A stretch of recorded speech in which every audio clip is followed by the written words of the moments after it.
Cuando oramos, por el autor Brian Allored, 1992, capítulo 6. En la esquina de las calles de Fulton y William, 2 años más de la escuela secundaria siguieron después de que le dedicara mi vida a Cristo de nuevo.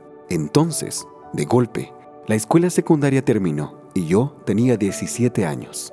Estaba hambriento de Dios, desesperado por conocerle personalmente y darlo a conocer a mi generación. Asistir a un instituto bíblico en el norte de Nueva York me pareció ser el mejor siguiente paso. Un amigo me compró un boleto de ida a Nueva York y mi aventura universitaria comenzó en enero de 1992. Oye, amigo, ¿cómo te llamas? Giré para ver a un estudiante fornido y bien parecido que caminaba hacia mí justo antes de la primera clase del día. Cargaba mis cuadernos con mi brazo izquierdo y le extendí mi mano derecha. Hola, soy Brian. El estudiante me estrechó la mano. Me alegro de conocerte. Yo soy Lance. ¿Eres nuevo en el instituto?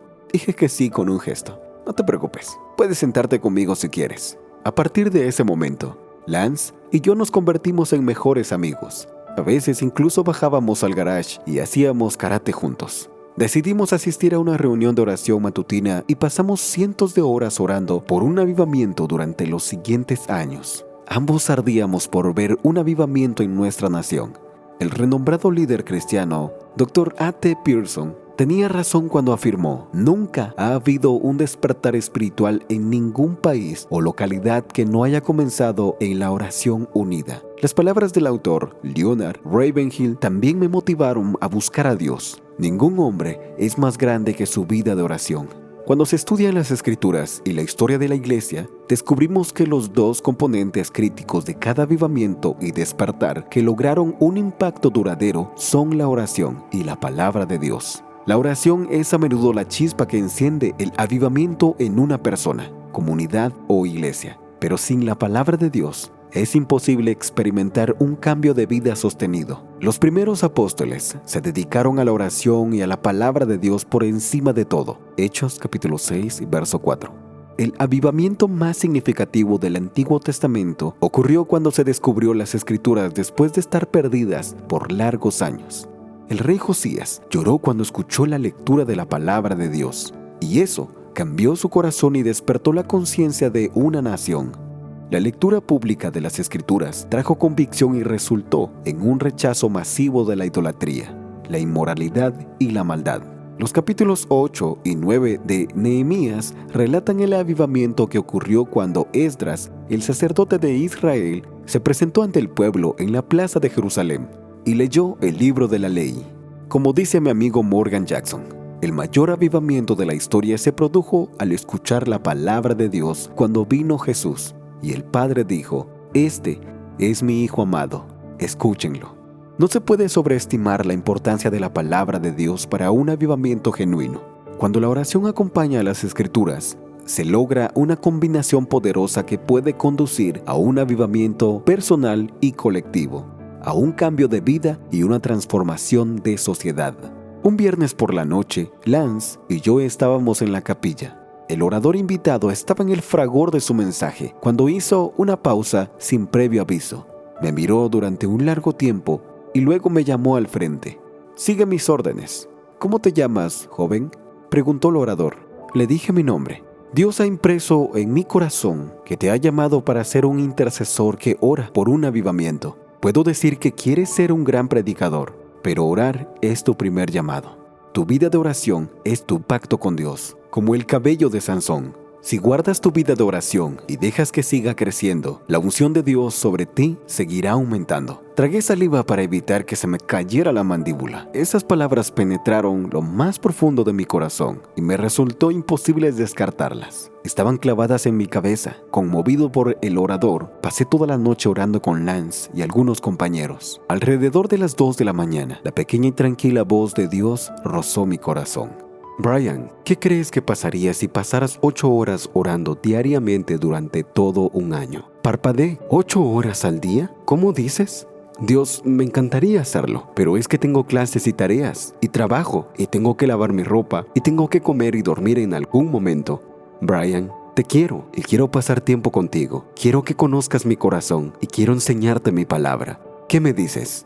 No era una orden, era más bien una gentil invitación a un nivel más profundo de oración e intimidad que nunca me había imaginado. Quiero hacerlo, Señor, pero no tengo idea de cómo hacerlo. La invitación permaneció. Tras una pauta, lo reconsideré, pero si me enseñas, seguro que lo intento. Y me enseñó. Comencé a orar constantemente, no siempre en soledad, sino al compás del resto de mi vida. Oré mientras lavaba la ropa, cuando lavaba los platos, mientras estudiaba, al escribir trabajos de fin de curso, e incluso mientras jugaba al ping-pong, al béisbol o a las cartas con los amigos. Aprendí a practicar la presencia de Dios. Dios comenzó a enseñarme que la oración no siempre tiene que ser algo para lo que reservemos tiempo, sino que puede ser la forma en que vivimos cada segundo de cada día.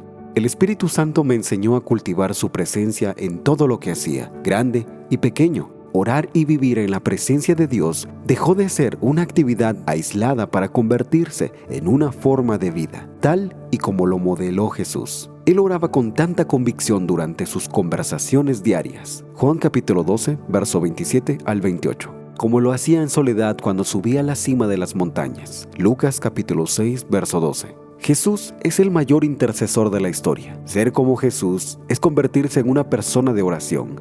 La vida de oración de Jesús causó un enorme impacto en sus discípulos, lo que explica que le pidieran a Jesús que les enseñara a orar. Lucas capítulo 11, verso 1. Si yo hubiera estado allí, podría haber pedido a Jesús que me enseñara a convertir el agua en vino, a predicar o a sanar a los enfermos. Pero los discípulos reconocieron lo que muchos de nosotros pasamos por alto. La devoción de Jesús a la oración era su conexión especial con el Padre, que liberaba poder sobrenatural en su ministerio. Me encanta la forma en que mi amigo Pete Gray lo expresa. La persona más importante que jamás haya existido fue principalmente un hombre de oración. Antes de lanzarse al ministerio público, ayunó durante más de un mes en el desierto. Antes de elegir a sus 12 discípulos, oró toda la noche.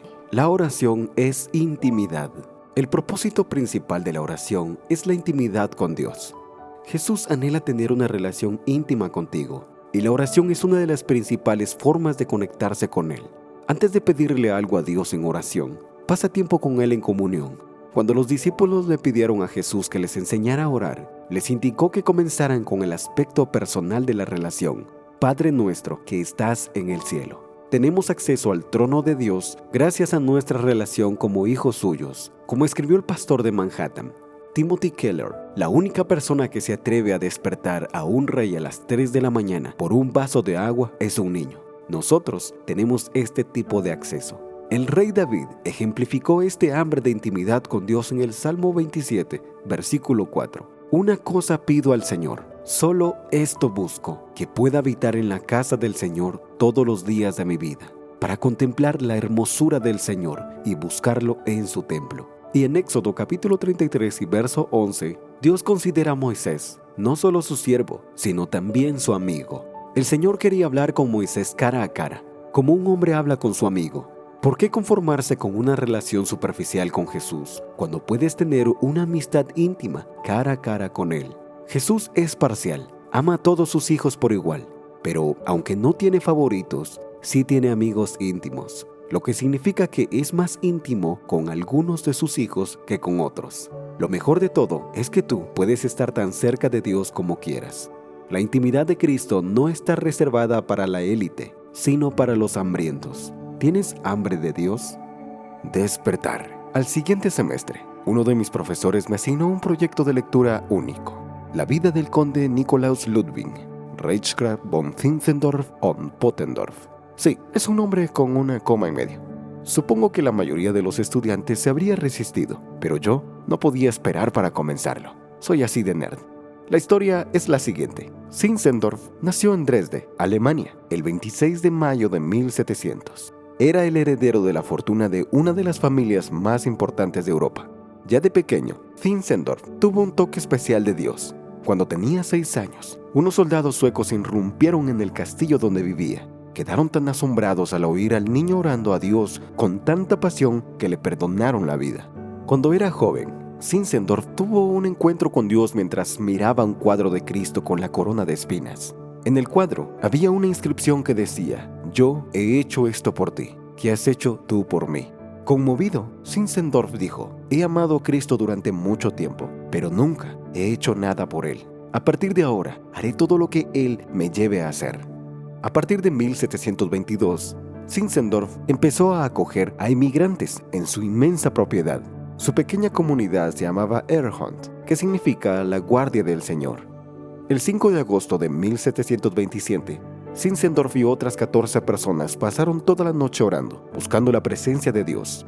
8 días después, experimentaron un poderoso derramamiento del Espíritu al caer sobre la comunidad una profunda convicción de pecado. 2 semanas después, Zinzendorf organizó una cadena de oración con al menos 2 personas orando cada hora del día, las 24 horas del día. Esta reunión de oración continuó durante más de un siglo.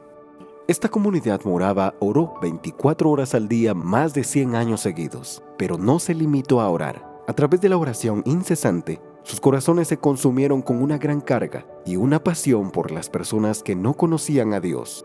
Cuando Zinzendorf murió en 1760, la comunidad morava ya había enviado a 226 misioneros. Varios de estos moravos desarrollaron tal carga por los perdidos que incluso estaban dispuestos a venderse como esclavos para compartir el evangelio con otros esclavos. Su amor por Jesús los impulsaba a evangelizar a los perdidos. Los moravos tenían un dicho que ejemplificaba su devoción a Jesús: que el cordero que fue sacrificado reciba la recompensa de su sufrimiento. Ellos dieron origen al movimiento misionero moderno. La oración y el evangelismo, como el caso de los moravos, están siempre entrelazados. Cuando tú estás en comunión con Dios, a través de la oración, Él te da su corazón por los perdidos. Cuando leí la historia de Zinzendorf, recordé lo que Dios me preguntó cuando me sugirió por primera vez la idea de orar sin cesar. Brian, ¿qué crees que pasaría si oraras 8 horas cada día durante todo un año? Ahora lo sabía. Escribí en mi diario: Señor, permíteme ser parte de un movimiento de oración moravo moderno. Pensé en mis adentros. La oración es el vientre del avivamiento. Todos los despertares de la historia nacieron en oración. Y si la oración es lo que trae el avivamiento, entonces quiero aprender todo lo que pueda sobre la oración. Pero mi entrenamiento en la oración apenas estaba comenzando. Otro libro que leí en aquellos días tenía que ver con Jonathan Edwards. Para contar su historia, permítanme llevarlos a la era colonial en Estados Unidos, a principios de 1700. En ese momento, el cristianismo estaba fuertemente establecido en Norteamérica como la religión principal, pero el fervor espiritual y la pasión por Dios estaban en su punto más bajo. Antes de que el fuego de la Gran Revolución arrasara a lo largo de la nación, otro tipo de fuego se extendió por América: el fuego del avivamiento. El avivamiento estalló en Northampton, Massachusetts, en 1734 y 1735, en la iglesia del pastor Jonathan Edwards. Este fue el comienzo del primer gran despertar que transformó radicalmente a las colonias americanas, en Estados Unidos e Inglaterra. Algunos pastores criticaron el avivamiento de Edwards como más que emocionalismo espiritual y fanatismo. La gente que había sido vencida por la convicción de pecado en las reuniones de Edwards corría, lloraba, gritaba y se revolcaba en el suelo. Bajo las duras críticas de otros líderes religiosos, el avivamiento comenzó a disiparse en 1735 y decayó durante varios años. En 1739, George Whitefield llegó a América y comenzó a predicar por toda Nueva Inglaterra. Predicó a multitudes de 20,000 personas al aire libre. Whitefield hizo una parada en Massachusetts. En 1740, se reunió con la congregación de Edwards y les hizo recordar el avivamiento que habían experimentado pocos años atrás. Les animó a orar y a buscar a Dios para que volviera el avivamiento. Edwards fue tocado por el Espíritu Santo y lloró durante todo el servicio. Ese día trajo una nueva ola de oración por el avivamiento en su iglesia, y Jonathan Edwards comenzó a viajar y a llamar a la gente al arrepentimiento. El 8 de julio de 1741, en Hayfield, Connecticut, Jonathan Edwards predicó su famoso sermón, Pecadores en las manos de un Dios airado. Dio 11 razones por las que Dios está justificado al enviar a las personas al infierno si no se arrepienten. Mientras hablaba, el espíritu de convicción comenzó a caer sobre la iglesia. Los que estaban allí presentes testificaron que la gente gemía bajo el peso de la convicción. La gente caía al suelo y comenzaba a llorar mientras él predicaba. Esto creó la siguiente gran ola de avivamiento en América. Mientras tanto, en Inglaterra, Juan y Carlos Wesley llevaban a docenas de miles de personas a Cristo con un similar llamado al arrepentimiento. A medida que avanzaba el semestre, también leía la historia de la reunión de oración del mediodía en la ciudad de Nueva York, que desató otra ola de avivamiento. Un hombre de negocios llamado Jeremiah Lanfear aceptó una oferta para ser el misionero comunitario de la iglesia holandesa del norte en el Bajo de Manhattan, en el verano de 1857. El Señor le insistió para que iniciara una reunión de oración semanal. Imprimió 20,000 folletos y los distribuyó por toda la ciudad de Nueva York. El miércoles 23 de septiembre de 1857, Jeremiah esperó con ansias que una multitud se presentara a su reunión de oración del mediodía, pero nadie se presentó. Estaba desanimado, pero siguió orando. A las 12:30 p.m. llegó el primer invitado, y luego otro y otro, hasta que 6 personas se reunieron a él para orar durante los últimos 30 minutos. No era lo que él esperaba, pero era un comienzo. Como dice Zacarías capítulo 4 y verso 10, no despreciéis el día de los pequeños comienzos. En 2 semanas, su reunión de oración semanal aumentó a 40 personas y Jeremías decidió convertirla en una reunión de oración diaria. El 14 de octubre, el mercado de valores se desplomó y la reunión de oración creció rápidamente. En 6 meses, 10,000 personas, en su mayoría hombres de negocios, se reunían todos los días para orar al mediodía en la ciudad de Nueva York. ¿Quién habría imaginado que esta pequeña reunión de oración, en la esquina de las calles Fulton y William, sería la chispa del gran avivamiento de 1857 y 1858? Este movimiento se extendió luego a otras ciudades importantes, como Chicago, Filadelfia, Cleveland, Louis Village y San Luis. Antes de extenderse por toda la nación, de una población de 31 millones, más de 1 millón de estadounidenses dedicaron sus vidas a Cristo entre 1858 y 1859. No se trataba de un avivamiento en la iglesia, sino de un avivamiento en el ámbito del mundo de negocios. Se conoció como el avivamiento de oración de los laicos, porque fueron los hombres de negocios los que lo dirigieron y no el clero. Mi hambre por el avivamiento creció aún más cuando leí la historia de Evan Roberts, un joven que trabajó en las minas de carbón de Gales desde los 11 años a los 23 años de edad. Evan era un tipo común y corriente, pero tuvo un encuentro con Dios que lo transformó. Cuando tenía 26 años, Evan sintió el llamado de Dios y comenzó a prepararse para el ministerio. Evan estaba desesperado por Dios y comenzó a levantarse cada mañana a la 1 de la mañana para orar durante 3 o 4 horas. Continuó durante varios meses. Una noche del otoño de 1904, Evan tuvo un encuentro con Dios mientras oraba en un jardín. Entró y le dijo a su mejor amigo, Sidney Evans, he tenido una visión en el que todo Gales se eleva al cielo. Vamos a ver el avivamiento más poderoso que Gales haya conocido jamás. ¿Crees que Dios puede darnos 100,000 almas? Evan y Sidney comenzaron a viajar por todo Gales, predicando el evangelio. Eran acompañados por varios jóvenes que cantaban antes de que ellos predicaran. Miles de personas entregaron sus vidas a Jesús y la nación se transformó. Los jueces galeses recibieron guantes blancos porque no habían casos criminales que procesar. El avivamiento acabó con la delincuencia. El alcoholismo se redujo por mitad y muchas tabernas cerraron. En 6 meses, más de 100,000 personas entregaron sus vidas a Cristo. Luego de haber escuchado historias sobre el avivamiento, el autor y evangelista Frank Battleman le escribió a Evan Roberts y le preguntó cómo llevar el avivamiento a Los Ángeles. Evan respondió, congreguen a las personas que estén dispuestas a entregarse totalmente, oren y esperen, crean en las promesas de Dios, celebren reuniones diarias. Que Dios los bendiga es mi más ferviente oración. En abril de 1906, el Espíritu Santo visitó Los Ángeles en lo que se conoció como el avivamiento de la calle Azusa. Como escribió el pastor James Cymbala, la oración engendra un avivamiento, que a su vez engendra más oración.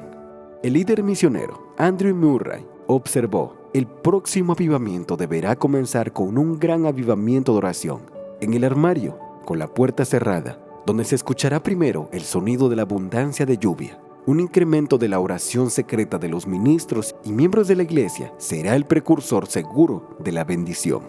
Ha pasado más de 28 años desde que leí estas historias por primera vez, pero siguen inspirándome hoy. La Iglesia de Cristo sigue necesitando un auténtico avivamiento bíblico y el mundo necesita desesperadamente otro gran despertar. ¿Qué es el avivamiento y por qué es tan importante que oremos por él? La mejor definición de avivamiento que he encontrado viene de Richard y Henry Blackaby, los autores de Mi experiencia con Dios. El avivamiento es una obra divinamente iniciada en la que el pueblo de Dios ora, se arrepiente de su pecado y vuelve a una relación santa, llena del Espíritu, obediente y de amor para con Dios. Este es el mensaje de 2 de Crónicas, capítulo 7 y verso 14. Si se humillare mi pueblo, sobre el cual mi nombre es invocado, y oraren y buscaren mi rostro, y se convirtieren de sus malos caminos, entonces yo oiré desde los cielos, y perdonaré sus pecados, y sanaré su tierra. Los avivamientos a menudo comienzan con una o dos personas que reciben una carga de oración. Jonathan Edwards escribió: el pueblo de Dios recibirá un espíritu de oración que lo inspirará a reunirse a orar de manera extraordinaria para que Él ayude a su iglesia, muestre su misericordia a la humanidad en general, derrame su espíritu, reavive su obra y haga avanzar su reino en el mundo como lo prometió. Además, este tipo de oración se extenderá y aumentará gradualmente, abriendo paso a un avivamiento de la religión. Dios utilizó a todo tipo de personas para encender el avivamiento. Un minero de carbón de 26 años en Gales, un predicador negro tuerto en Los Ángeles y un hombre de negocios en la ciudad de Nueva York. Si te desesperas por Dios, buscas su rostro, te humillas y te arrepientes de tus pecados, podrías ser la persona que Dios utilice para encender un avivamiento en tu negocio, escuela, universidad, iglesia, ciudad o nación. Tú eres el avivamiento que ocurrirá donde vives. Es tu turno.